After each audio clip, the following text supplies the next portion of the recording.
देश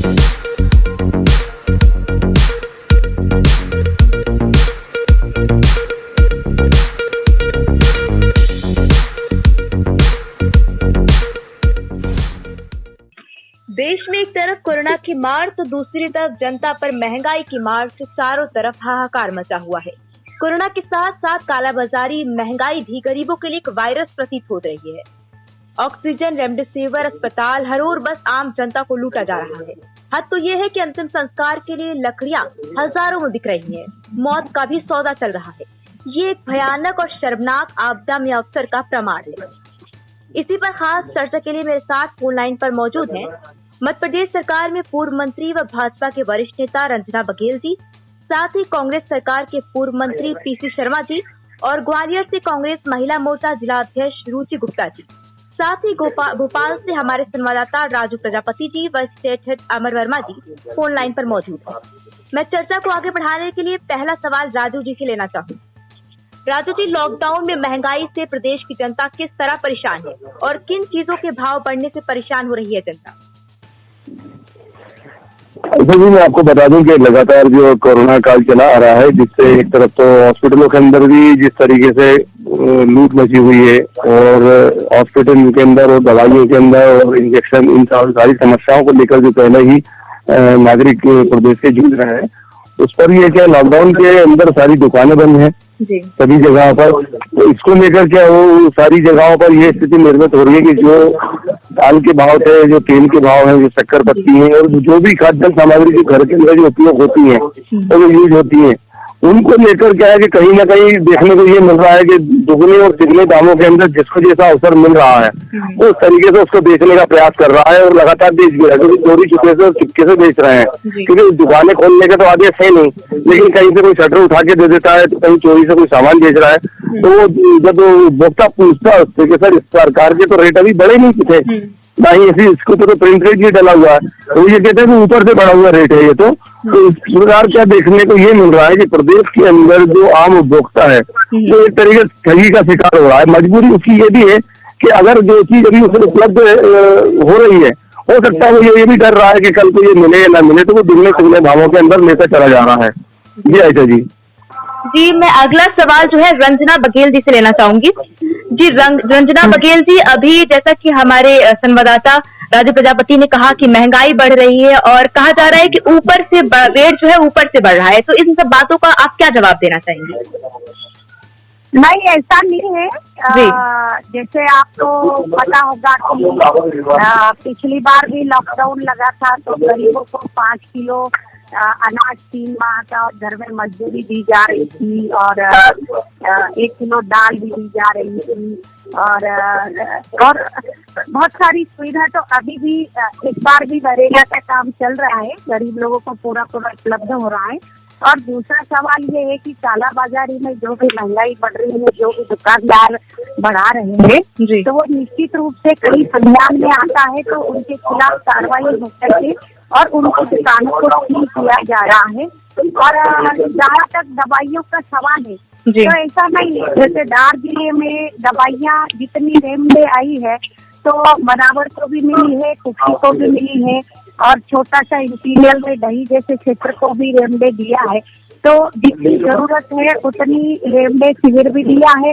और जहाँ गरीब लोग जिस तरह से जिनको दवा लेने में असमर्थ है, तो कई समाज सेवी जैसे मेरे पति नगर पालिका अध्यक्ष है मुकम सिंह किराड़े, तो 500 मेरापीनम खरीद करके एंटीबायोटिक इंजेक्शन दिया जो कारगर सिद्ध हुई है। तो हर जगह अभी हम लोग भी मनावर के क्षेत्र में भी जैसे 30% है, तो उनके जो अटेंडर है उनको दोनों टाइम खाना, नाश्ता, पोहा और 2 टाइम चाय दी जा रही है। तो ऐसा नहीं है लूट और खसोट हो रही है, जहाँ जहाँ हो रही है, कई संज्ञान में आ रही है 1-8% वहाँ निश्चित रूप से कार्रवाई की जा रही है और दवाइयाँ भी उपलब्ध है और लगातार ऑक्सीजन भी सब लोगों को, सिलेंडर भी सभी पर्याप्त मिल रहा है।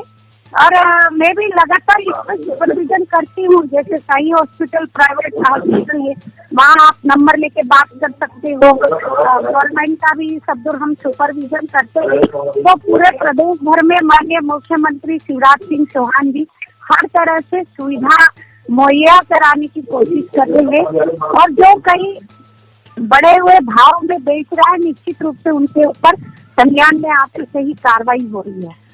मैम, जैसा आपने कहा कि सुविधाएं मुहैया कराई जा रही हैं, लेकिन फिर भी गरीब आदमी मर रहा है। जैसा कि आपने कहा कि रेमडेसिविर अवेलेबल है, ऑक्सीजन अवेलेबल है, लेकिन ये कहाँ पे अवेलेबल है? गरीब आदमी फिर भी मौत के आंकड़े बढ़ते चले जा रहे हैं, ऑक्सीजन की कमी से बढ़ते चले जा रहे हैं। ये ऐसी मौतें नहीं है जो वायरस जी उसका सुनिए, वो कारण है उसका। अभी मैं ग्रामीण क्षेत्र से जुड़ी हूँ, आदिवासी क्षेत्र से जुड़ी हूँ। हल्का फुल्का वायरल आता है, वो लोग हॉस्पिटल में आते हैं, और जब हॉस्पिटल आते हैं तो 50 से ऊपर लंग्स इन्फेक्टेड हो चुका होता है, तो संभल पाना मुश्किल होता है। और जहाँ तक कि मैं तो अभी बनावर कुक्षी पूरे एरिया में देखती हूँ, तो ऑक्सीजन तो पर्याप्त यहाँ मिल रहा है, ऐसी कोई प्रॉब्लम नहीं है। लेकिन ट्राइबल का व्यक्ति हॉस्पिटल में आना ही नहीं चाहता। और दूसरी बात, जो वैक्सीन की बात है, वैक्सीन जो लगाने के लिए हम मैम आना नहीं चाहते के पीछे एक बहुत बड़ा कारण ये रहा है कि महंगाई, जो लूट खसोट हो रही है हॉस्पिटल में। देखिए, गरीब आदमी जो है, आपका जो गवर्नमेंट हॉस्पिटल है उसकी मात्रा बहुत कम। हॉस्पिटल में तो पूरी सुविधा दी तो जाए। आप गवर्नमेंट हॉस्पिटल की मात्रा देखिए और जो संक्रमित हो चुके हैं उनकी मात्रा देखिए। नहीं, क्या इनके अलावा अन्य सुविधाएं, कोविड सेंटर खोले गए हैं। अभी ज्यादा अधिक संख्या में आ रहे थे, तो मोहनखेड़ा में एक बहुत बड़ा सेंटर दिया है, वहाँ पे सारी सुविधा मुहैया कराई गई है। ऐसा नहीं है, जिस तरह से एकदम से ये नहीं कहा जा सकता कि लूट खसोट 100% हो ही रही है, इसका तफात हो सकता है। लेकिन अब जैसे वैक्सीनेशन के बारे में अभी मेरे यहाँ मैम, मैं आपको थोड़ा सा रोकना चाहूंगी और पीसी शर्मा जी को लाइन पे लेना चाहूंगी, वो कुछ कहना चाह रहे थे। सर, क्या कहना चाहेंगे रंजना बघेल जी के जवाब में आप? रंजना बघेल जी ने कहा है कि 1% जी लूट खसोट अभी तक ठीक चल रहा है, इसका गलत बोल रही। 99% चल रही है लूट खसोट, 1% नहीं होती है। स्थिति ये है कि ऑक्सीजन के अंदर नहीं, जब आदमी की मौत हो जाती है, रेमडेसिविर इंजेक्शन मिल रहे हैं, लेकिन 25,000 जो 1,000 रुपए का आता है 25,000 मिल रहा है। और बेड 30,000 रुपए मैंने पता है, अभी याद आया है कि वहाँ उज्जैन के अंदर मंत्री जो है, उनका कोई राइट हैंड है, वो 30,000 में रिजर्व करता था तो लोगों को देता था। ऐसी घटना इंदौर की आ रही है कि इंदौर में भी यही चल रहा है कि मंत्री उनके जो लोग हैं वो इंजेक्शन ब्लैक में बिकवा रहे हैं। वहाँ पे जो खबर आ रही है मुरैना के अंदर, शराब, ये जो केंद्रीय मंत्री हैं उनके लोग जो हैं, उन्होंने ये जहरीली शराब वहाँ बिकवाई, पकड़ी, तो केस लग गया। पहले भी जहरीली शराब, कुल मिला के न ऑक्सीजन है, न बेड है, न वैक्सीन है। 18+ को कहा था कि वैक्सीन लगाएंगे, ये 100 आ रही है भोपाल जैसी जगह।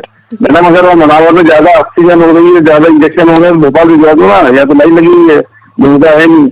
और दूसरी सबसे बड़ी बात है, महंगाई इस हद तक बढ़ गई है कि जो खाने का तेल है वो 160, 70, 80, डीजल पेट्रोल के भाव भी बढ़ गए। चुनाव जब तक थे तब तक डीजल पेट्रोल के भाव भी बढ़े, उसके भी बढ़ गए। और गरीब आदमी परेशान है, ठेला लगाता है सब्जी बेचने के लिए, नगर निगम आती है, उसको उठा के ले जाती है। तो खाने दे रहे हैं, न जीने दे रहे, और मरने के बाद वहाँ शमशान घाटों में जगह नहीं मिल रही है। भोपाल जैसी जगह में बरगदा शमशान घाट में 100 का एवरेज पिछले 1 महीने से चल रहा है, लकड़ियां तक खत्म हो गई है। मैं समझता हूँ कि ऐसी हालत हिंदुस्तान के 70 साल में कभी नहीं हुई, और ये चीज केवल भोपाल या मनावर या मध्य प्रदेश नहीं, पूरे हिंदुस्तान के अंदर ये हालत हो गई है। मुख्यमंत्री जी कहते हैं कि भाई वो आयुष्मान योजना में सबको इलाज फ्री मिलेगा। अरे पूरा मामला है, लोग निपट गए, एक दिन में 4 हजारों लोगों की जान चली गई। अब आप कह रहे हो आयुष्मान योजना होगी, अरे इसका आदेश तो कमलनाथ जी ने मार्च 2020 में कर दिया था, हो जाता। ये तो लोगों को, मध्यम वर्गीय और गरीबों को पैसे नहीं लगते, और 2-2 लाख तो देना पड़ता है एडवांस, तब आपका इलाज शुरू होगा। ये हालत कर दी है।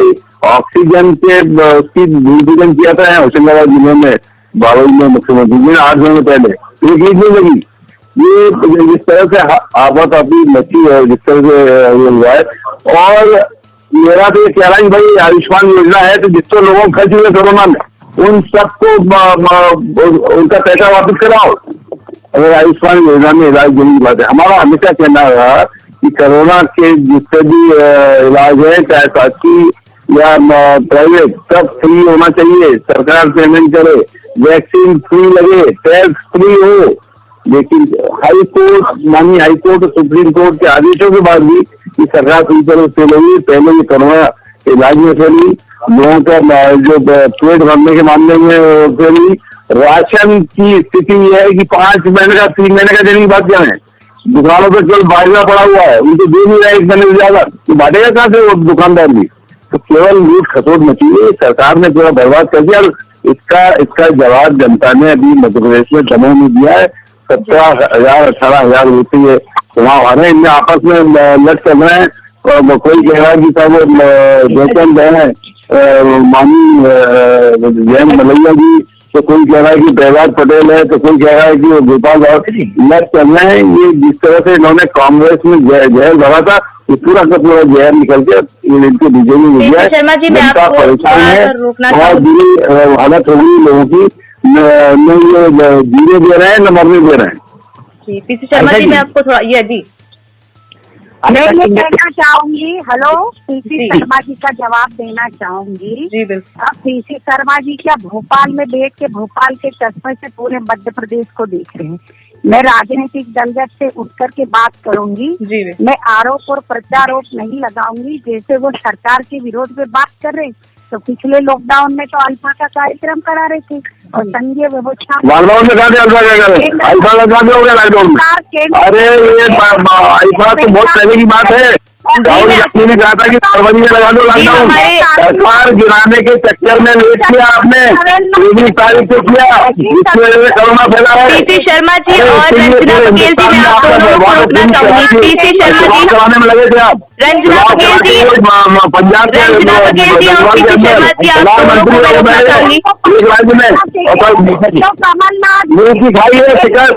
पीसी शर्मा जी और रंजना बघेल जी, मैं आप दोनों को रोकना चाहूंगी। आप दोनों टॉपिक से डाइवर्ट हो रहे हैं। हमने जनता की आवाज रखने के लिए बात रखी है, आप सबको बार बार चांस दी जाएगी। पीसी शर्मा जी, आपको मौका दिया जाएगा अपने होके रंजना बघेल, पीसी शर्मा जी, हमारे स्टेट हेड अमर वर्मा जी कुछ कहना चाह रहे हैं। भोपाल के टीकाकरण अधिकारी ने वो दे दिया। अरे आप पीसी शर्मा जी, मैं चाहूंगी आप अपने समय पर ही बोले। गंभीरता से सुना और रंजना बघेल जी, शर्मा जी को गंभीरता से सुना है, इन्होंने भी सुनना चाहिए। जी बिल्कुल बिल्कुल बिल्कुल। मैं आप दोनों को 2 मिनट के लिए आपकी गंभीर हो, आप वैक्सीन, आपकी कांग्रेस के लोग वैक्सीन नहीं लगाने के लिए प्रेरित कर रहे। रंजना बघेल जी,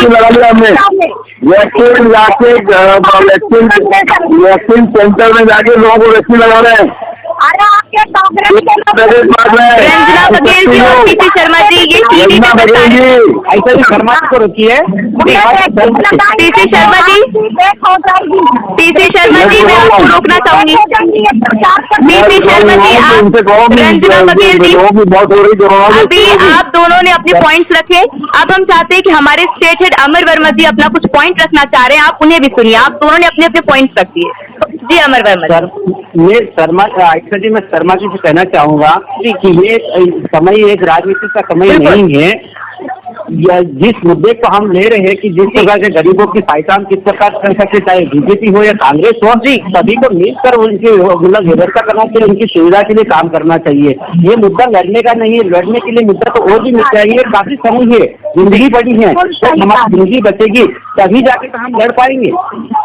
जी अच्छा जी, शर्मा जी इस बात को भी शर्मा जी से मैं माफी चाहूंगा कि शर्मा जी जिस प्रकार से हम कह रहे हैं कि कहीं न कहीं सरकार फेल हो रही है, मुद्दे में फेल हो रही है, इसी की हम चर्चा कर रहे हैं। जी सरकार कहीं न कहीं मतलब गरीबों की सहायता नहीं कर पा रही है, तो जनता को महंगे दाम में मतलब जो सुविधाएं मिल पाना चाहिए वो नहीं मिल पा रही है। और उसके बावजूद भी जो लोग बेचारे किराना का सामान ये राशन देते हैं और उनके ऊपर कार्रवाई हो रही है, तो हम इस बात का मुद्दा बना रहे हैं। शर्मा जी, हमारा कहने का ये है कि जिस प्रकार से जो प्रदेश में चल रहा है, हम उससे बिल्कुल सहमत हैं और नहीं हम आपको नहीं सकते। ऐसा जी, अभी मैं लाइन पे रुचि गुप्ता जी को लेना चाहूंगी। रुचि गुप्ता जी, जी राजनीति से हट के आप इस मुद्दे पे क्या कहना चाहेंगे? मैं चाहूंगी कि राजनीति से हट के आप कुछ समय के लिए भूल जाएं कि आप कांग्रेस से हैं। आप राजनीतिक से हट से क्या कहना चाहेंगे? आप राजनीतिक बीच में जी देखिए, हम जब हमसे किसी भी बात की चर्चा होती तो हम ये याद नहीं रखते हम कांग्रेस में किसी दल को रिप्रेजेंट बिल्कुल, हम फिलहाल यही चाहते हैं। मानवता हमारा जी, मानवता हमारा सबसे बड़ा धर्म है और हम राजनीति से हटकर ही ये बात कर रहे हैं कि यहाँ अभी कोई समय नहीं है लड़ाई झगड़े का। अगर रंजना जी जो भाजपा से हैं वो ये बोल रही हैं कि आईफा और ये और वो, इन सब बातों का तो कोई मतलब ही नहीं था। मुद्दे की बात ये है कि इस समय जो महंगाई बढ़ रही है, नहीं जो सीधा आरोप लगा रहे थे। रंजना बघेल जी, रुचि गुप्ता जी को बोलने दीजिए, अभी आपको भी समय दिया जाएगा। रंजना कृपया संयम रखें। महिला है और आप दिल पर हाथ रख के बोल दीजिए एक बात, क्या सच में 1% आपकी सरकार नाकामयाब है और 99% वो सफल है? आप दिल पर हाथ। रुचि गुप्ता जी, अभी आप सरकार को छोड़ दीजिए। त्राही, मुझे बोलने दीजिए। इतनी त्राही हो रही है, आप वहाँ जाकर देखिए जहाँ आप सिर्फ चावल या बाजरा बांट रहे हैं, क्या किस प्रकार से आपकी प्लानिंग? वो तो ठीक है, कोई गेहूँ भी है, चावल 5 किलो आपकी कोई भी स्कीम क्या सच में प्री प्लान्ड होती है? अगर ऐसा था तो पिछले 1.5 साल में कमर टूट गई महंगाई के चलते, चाहे वो डीजल पेट्रोल हो या फिर खाने का तेल हो। आप जानते हैं 80 और 90 95 रुपए लीटर था ये तेल खाने का, इस समय 160 रुपए लीटर आ रहा है। एक औरत से पूछे वो किस प्रकार से अपनी गृहस्थी चला रही है। मतलब दाल रोटी खाना भी मुश्किल पड़ गया कई घरों में, तो सूखी रोटी खा रहे हैं लोग। हमारी अपनी संस्था है, हम जा रहे हैं, खाना बांट रहे हैं, लोगों तक पहुंचा रहे हैं। भाजपा सच में सफल हुई है मुद्दे की? हम खाना पहुंचा रहे हैं। आप क्या खाना पहुंचा रहे हैं? आप अपनी जेब से आप देकर देखिए। आप भाजपा की बात आप करिए, जेब से दे रहे हैं मैडम, हम अपनी जेब से दे रहे हैं। नहीं मैडम, हम अपनी हॉस्पिटलों में दे रहे हैं, यहाँ पे हमारी नहीं। आप भाजपा की बात कर रहे हो, क्या सच में भाजपा खाना पहुंचा रही है अभी? आप चलिए मेरे साथ एक गली में, आप लगाइए, हम बताते हैं। आप पूरे संगठन में खाना भाजपा के पूरे संगठन सब कुछ खाना पहुंचा रहे हैं। खाना जगह मैडम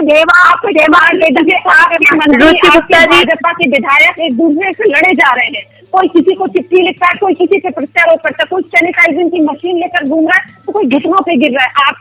आपके विधायक ये नहीं समझ रहे हैं कि इस समय समस्या गरीबों तक अन्न पहुंचाने की है।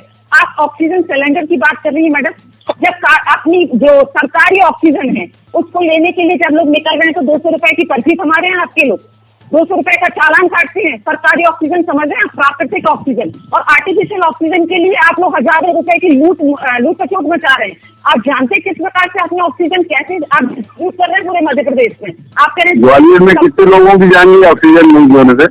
पता नहीं कितनी, मतलब आप ये मानिए प्रतिदिन 100 तो लोगों के आंकड़े आ रहे हैं और अभी पता नहीं कितने लोग, प्रतिदिन एक मैसेज आता है कि ऑक्सीजन एक सिलेंडर ना मिलने की वजह से मृत्यु हो। जी, हमारे संवाददाता राजू प्रजापति जी, ऐसा है madam, remdesivir injection non Covid patient को लगा दिया गया। आपके ये लापरवाहियां हो रही हैं आपके प्रशासन क्या कर रहे हैं आप, तो हमें नहीं पता। पर आप ही के जो इंसिडेंट कमांडेंट है वही आके रिपोर्ट कर रहे हैं कि बुरी तरह से मतलब अव्यवस्थाएं फैली हुई है आपके प्रशासन के द्वारा, आपके शासन के द्वारा। और आप लोग कहते हैं ऑक्सीजन सप्लाई, अरे घर में पूछिए जिसमें एक बेटा बच्चा, एक माँ बची है, मतलब बुजुर्ग माँ बची, परिवार टूट गए पूरे, और आप बात करते हैं कि 99% आपकी भाजपा सफल हुई है। क्या बात करते हो आप रंजना मैडम? क्या किस प्रकार की बात करते हो आप लोग? बात करिए। फिलहाल मैं आप दोनों को रोकना चाहूंगी।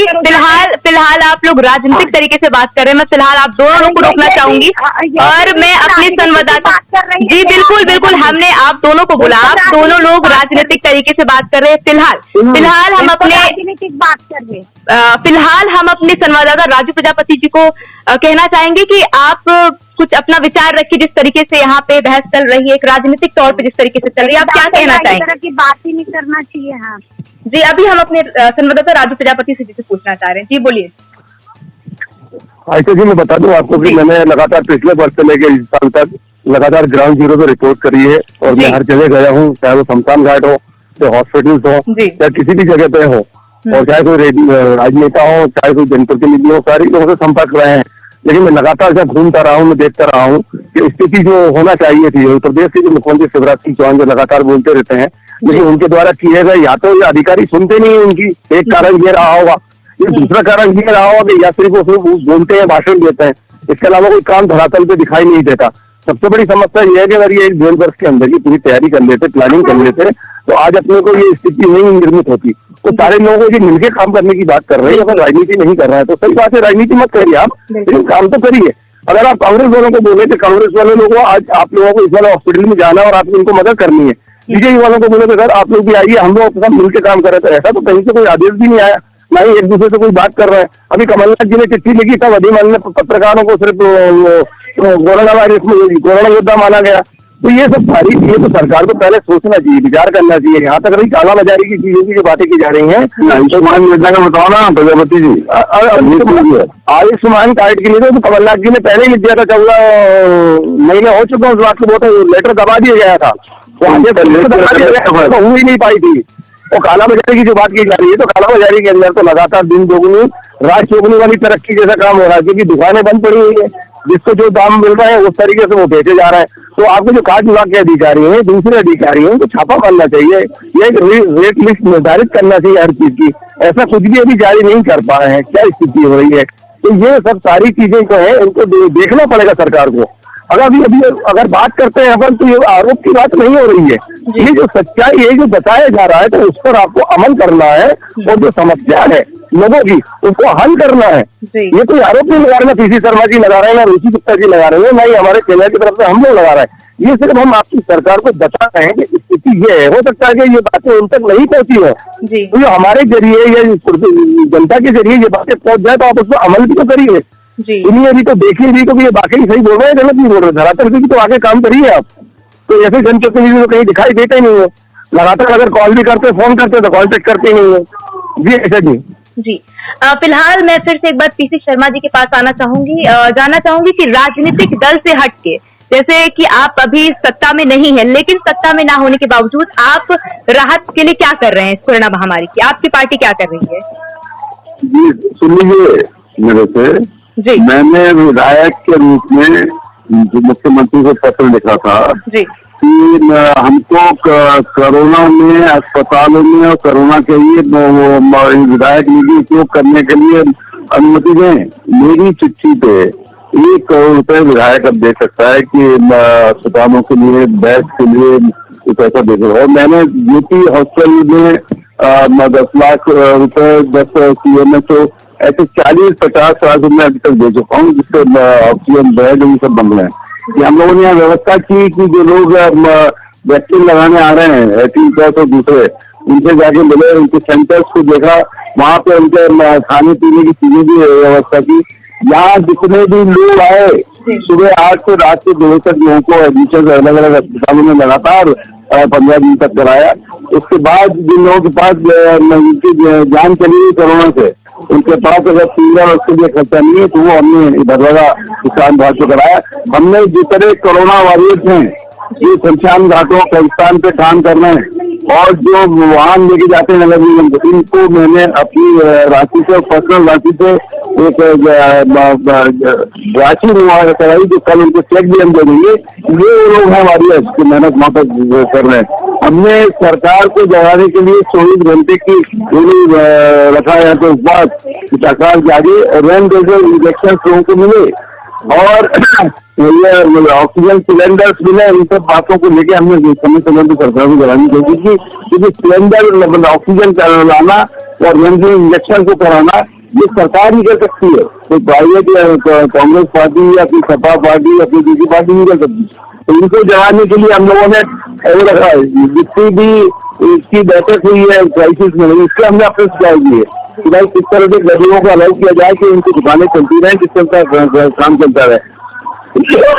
तो तमाम तरह के ऐसे काम किए। हमारे अध्यक्ष कमलनाथ जी ने कहा है कि यही राजनीति का समय नहीं है। उन्होंने जिला कांग्रेस के अध्यक्षों से वीडियो कॉन्फ्रेंस बात की और जितने भी जिला कांग्रेस के अध्यक्ष विधायक अपनी जगह मदद कर रहे हैं, ये और ये मदद हमने जो की है, मैं नहीं समझता कि मंत्री लोग भी इसकी मदद एक आम जन की इस समय करते हैं। वो अब मीटिंगों में बिजी हैं, क्योंकि मीटिंग की फुर्सत नहीं है, लेकिन हमारे पास वो समय है, इसका उपयोग हमने लोगों की मदद की, उनको इंजेक्शन दिलाने, इंजेक्शन दिलाए, बड़े बड़े से दिलाए, लेकिन इंजेक्शन उनको मिले जिससे लग सके रेमडेसिविर।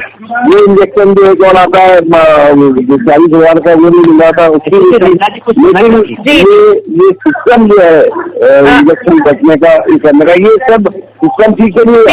तैयारी पहले से नहीं हो पाएगा, तैयारी पहले होती तो ये स्थिति नहीं आती। पीसी शर्मा जी, मैं आपको रोकना चाहूंगी। चुनाव में लगी रही और दूसरे कामों में लगी, अपनी कीट तक बनाने में लगी, पहले से तैयारी कर लेते तो ये स्थिति पैदा नहीं होती जो आ गई है।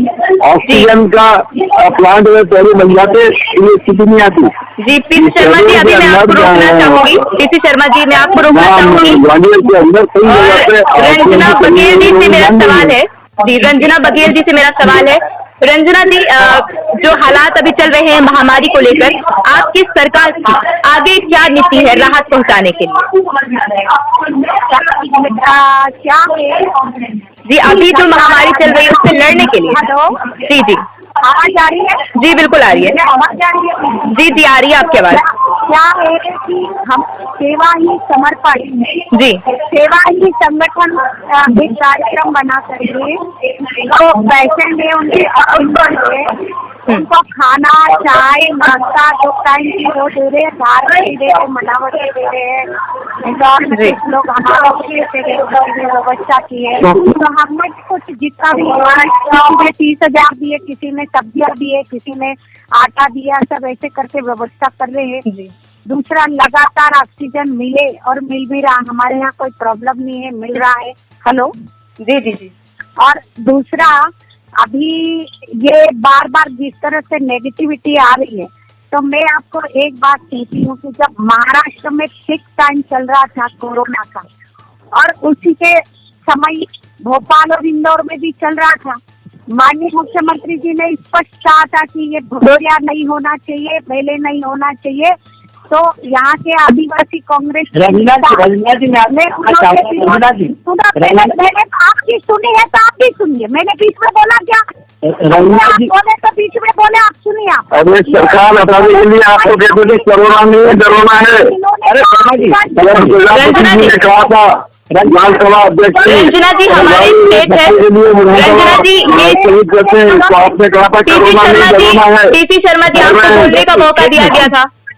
रंजना जी, मैं स्टेट हेड धार से ही हूँ, लेकिन ये जो आपने जो बताया है कि जिस प्रकार से भगोरिया हुआ था, आपने ये आपने इसको उम्दा उठा, लेकिन कहीं जगह बहुत जगह आप भगोरिया में देखे गए, जब भगोरिया का तो मेरी पूरी बात सुनोगे तब तो, आप बीच में क्यों बोल रहे हो? जी जी, जब भगोरिया का हम विरोध कर रहे थे तो इन्हीं कांग्रेस के बड़े बड़े यहाँ के लोकल के कैबिनेट मिनिस्टरों ने कहा, पूर्व मिनिस्टरों ने, कि ये आदिवासी विरोधी है, हम विरोध चाहते थे। तो आपको हिस्सा नहीं लेना था ना रंजना जी? हमें मना क्या हुआ? अब हम पार्टिसिपेट नहीं करते तो फिर कहते कि यार ये भाजपाई वाले का आदिवासी टुकड़े में आने, जब इसकी बड़ी महामारी थी तो आपको हिस्सा नहीं करना था ना? ये इसका नहीं करना था रंजना जी। आदिवासी समाज के होने के नाते अगर पार्टिसिपेट नहीं करते वो तो भी गलत होता। ये हमने लोगों को भगोरे के माध्यम से जाके एक तरह से समझाया भी। रंजना जी, रंजना जी आप ये मानते हो कि ये आपकी बड़ी भूल हुई है, जो भगोरिया में जिस प्रकार से भीड़ हुई है इसकी वजह से भी कोरोना फैला है? आपने आपके नेता कुछ भी हो तो बस भाजपा विरोध। जी, मैं एक बात आपको क्लियर करना चाहूंगी, ये आपसे स्टेट हेड अमर वर्मा की बात कर रहे हैं, यहाँ से कोई कांग्रेस से नहीं, ये चैनल के थ्रू हम बात कर रहे हैं आपसे। रंजना जी, मेरा लेकिन देखिए, देखो आप लोग बोले तो मैंने पूरी बात सुनी। मेरा आप बात में करिए ना, मुझे बोल लेने दीजिए। जी जी, आप बोलिए। जी बोल लीजिए आप। क्या है कि उस समय ये कांग्रेस के जितने भी 2-4 ये हमीद बघेल, उमंग सिंघा, इसके नाटक नौटंकी जी के आदिवासी विरोधी है, आदिवासी विरोधी, तो फिर क्या करते, हम लोग भी चुप बैठना पड़ा। पूरा आदिवासी। उसके बाद जब हुआ तो हम पार्टिसिपेट हुए, लेकिन लॉकडाउन को लेकर के कुछ भी बात होती तो अभी वैक्सीन के बारे में, वैक्सीन अभी गाँव में लग रही है तो मैं 50,000 कहाँ लग रही है? ये गलत बयान मत करो, वैक्सीन के लिए आप उनको पूरा वैक्सीन नहीं है, ये गलत बयान करोगे बोलेंगे। बीपी शर्मा जी, नहीं लग रही है। आप ये बात पूरी कर लें। 30,000 रुपए पेंशन है वैक्सीन के लिए, 16 परसेंट लगने वाली। बीपी शर्मा जी, आदिवासियों को रोकने 18 प्लस को केवल 100 लग रही है मोबाइल में रोज, बाकी सेंटर बंद हो गए वैक्सीन नहीं है। ये सारी वैक्सीन विदेशों में बीपी शर्मा जी संयम रखिए, आपको भी बोलने का मौका दिया जाएगा। नहीं बल्कि गलत नहीं बोले, बिल्कुल आप बोलिए, अपने चैनल में बोलिए, आप उन्हें बोलने दें। बीमारी है, इसमें हमने भी अपने परिवार के अंकल को खोया, भाई को खोया। इसका मतलब ये थोड़ी कि सरकार ने ही मारा होगा, ये तो गलत बात है ना कि पूरा की पूरा आरोप। अब क्या गांव के लोग आते नहीं है, सरकार में लगेगा, सरकार की जिम्मेदारी थी तैयारी करने की, सब भागते हुए आते हैं और आज भी वही हो रहा है। हमको अभी सुझाव दिए तो सब सर्वे हो रहा है, पकड़ के ला रहे। जी फिलहाल मैं आप लोग को रोकना चाहूंगी। आप सबने अपना कीमती समय हमारे ग्लोबल इंडिया टीवी को दिया, आप सभी का बहुत बहुत शुक्रिया। फिलहाल इतना ही। तमाम मेहमानों को ग्लोबल इंडिया टीवी पर समय देने के लिए बहुत बहुत शुक्रिया। देश प्रदेश की तमाम खबरों के लिए बने रहिए ग्लोबल इंडिया टीवी पर।